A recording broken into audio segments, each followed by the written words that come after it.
여호수아서 24장의 말씀은 여호수아가 모든 이스라엘 백성들을 모아두고 그들에게 하나님의 말씀을 선포하며 그의 결단을 그들에게 외치는 모습을 나타내고 있습니다.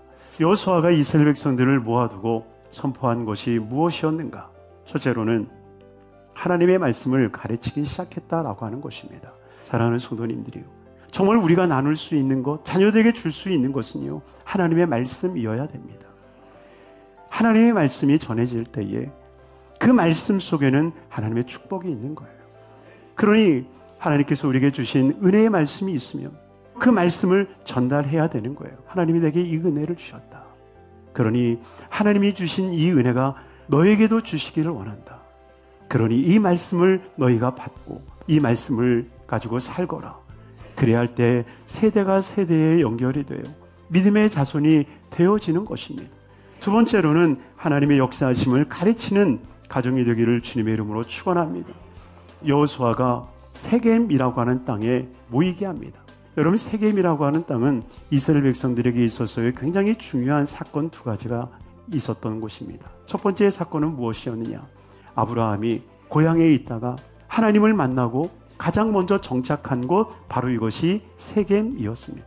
그래서 세겜 상수리 나무 아래에 제단을 쌓고 하나님 앞에 영광을 돌리는 장면이 나오죠. 하나님의 순종의 첫 제단이었습니다. 그런데 야곱은 불순종함으로 딸 디나가 부끄러움을 당하는 사건이 일어나지 않습니까? 바로 그것이 세겜이었다는 거예요. 그러니 누구는 순종의 자리를 통해서 세겜에서 복을 받고, 누구는 그 세겜에서 그렇지 않은 모습을 이스라엘 백성들은 기억하고 있었다는 거예요. 그러니 바로 그 역사적 사건을 통해서 우리가 축복의 삶을 살 것인가, 저주의 삶을 살 것인가, 바로 이것을 판단하게 하는 거죠. 우리는 어찌하든지 간에 우리의 삶 가운데 역사하시는 하나님 앞에 순종함으로 인해서 하나님의 축복을 이루는 삶이 되기를 주님의 이름으로 축원합니다. 마지막 세 번째로 하나님을 예배하라 가르치고 있습니다. 그러므로 이제는 야훼를 경외하며 온전함과 진실함으로 그를 섬기라. 여호수아가 야훼만 섬기자라고 하는 그 이유가 뭐겠어요?